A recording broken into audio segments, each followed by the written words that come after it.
Right, so we had to pay a visit to the RSGB stand whilst we're here. Now, what everyone thinks of the RSGB is their Radcom magazine and their books, but there's actually a lot more to the RSGB than that. So I've got Steve over here. We're going to talk about what the RSGB does, and we've also got Stuart as well, who's going to talk to us about the Spectrum in a minute. But we'll talk to Steve first. Yeah, okay, so, James. Well, great to see you again here. Yeah, absolutely.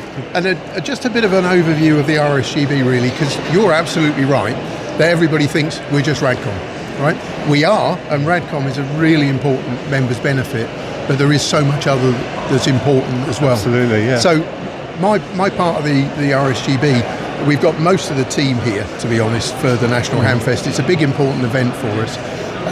But my team cover membership of the RSGB and the finance and things like that.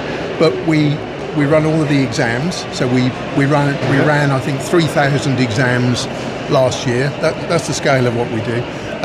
But we produce Radcom, of course. But I've also got a team that look after our social media activities, all of our comms from the society, which includes video and everything that we do.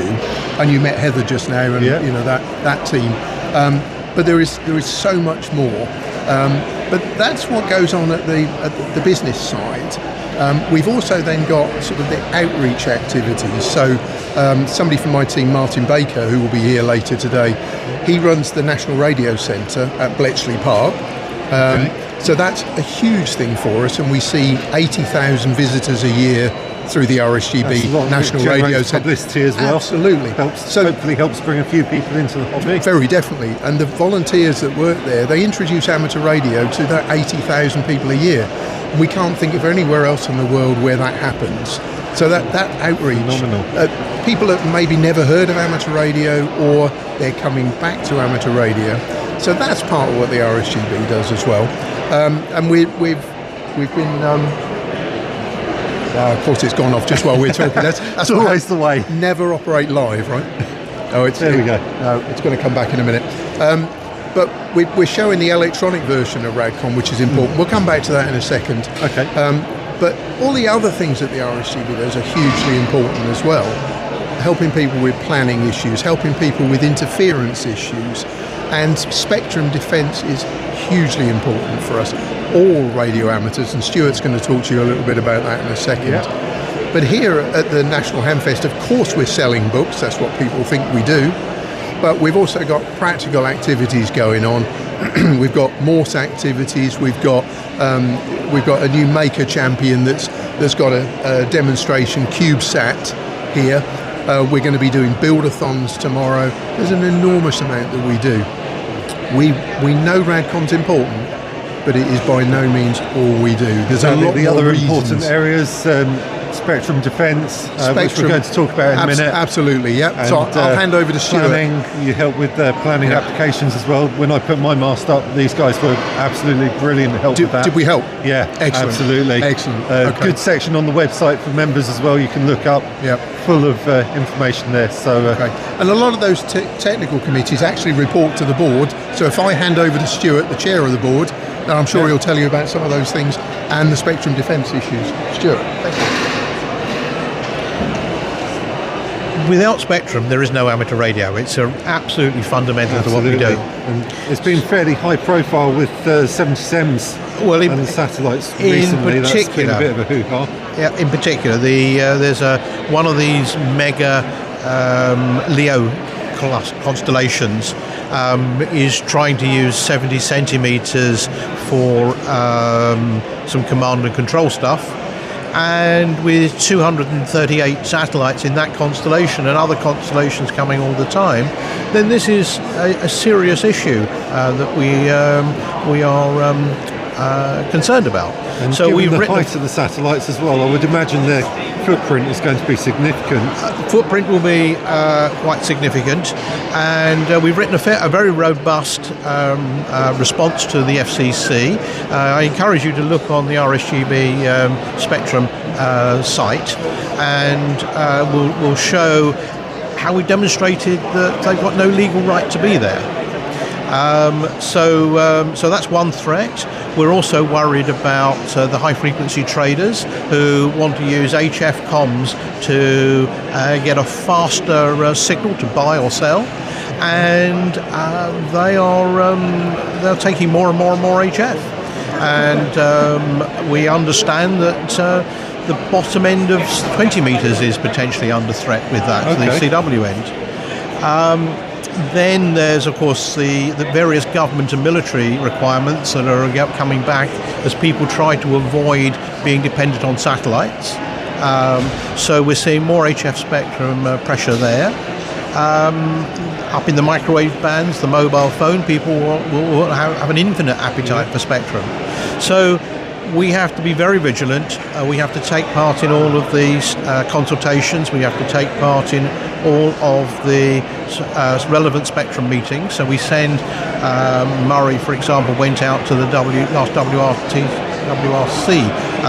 conference, which is the global conference for specifying basically how all the spectrum is used. And I think it has a lot to do with the old adage of if you don't use it, you lose it. There's a lot of bands higher up which are not particularly that is of course true used. But what people don't appreciate is a lot of the work we do, including some of the pioneering work, is very weak signal, whereas most of the world operates with very sort of strong signals, and so they have a different view as to what degree of interference corresponds to interference and disruption.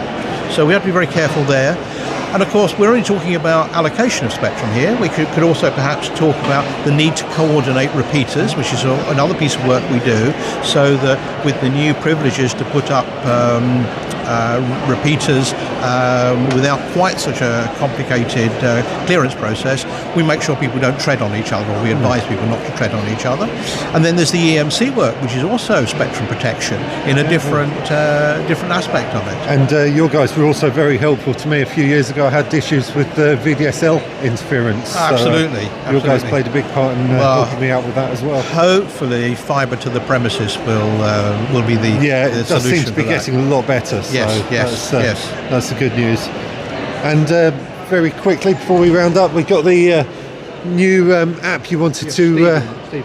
Steve's going to talk us through that. Okay. Well, as we said, everybody thinks that the RSGB is all about Radcom. Okay. Now, everybody's used to receiving it on paper, and there's a huge number of our members who absolutely want to carry on receiving it in paper. But there's also people who've been asking us for a digital version for some time, and we've now progressed that somewhat. Since May, we've had the digital version available on the web, a web version, a progressive web app, basically.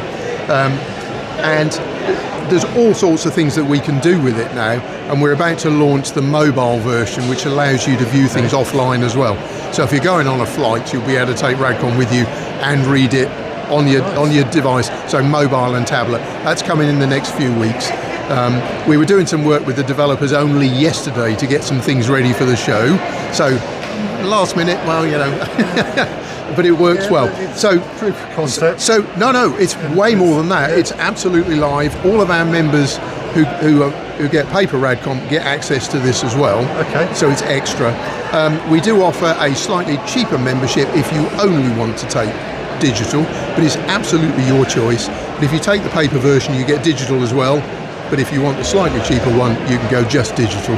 And on any device then, and I'm just sharing it to the TV, you can see it's just an ordinary version of Radcom, but of course you can either do it single page or you can do it dual page if you want.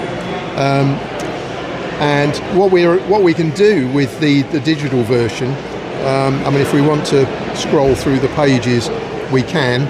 You can scroll through all of the pages at the bottom. But if I go to this one, what we can do with the digital version is we can embed video in it as well.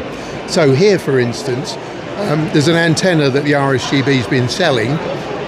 There's a review of the antenna, but we've actually got Fraser here who's recorded a YouTube video of how to actually put it together. So we embed that in the digital version, but that's going out to YouTube. And then you go to the next page, and if you're actually interested in buying the antenna, then you can click there, and within the app you can go straight to the RSGB shop and buy the antenna if you want. So there is so much more that we're adding to the digital version, but we are absolutely not taking away from the paper version for those people who love it. But it's a modern world, we want to be able to offer these things. Absolutely, progression. Absolutely, people have got the choice. That's what's important to us. Being a membership organisation, it's all about the membership.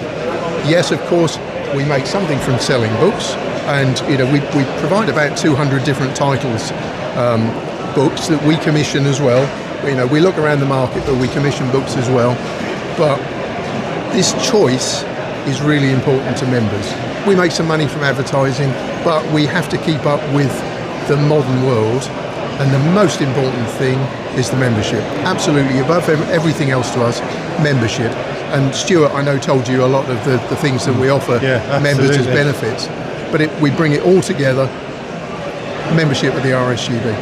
So there you go, for people asking what the RSGB does for us, the answer is an awful lot.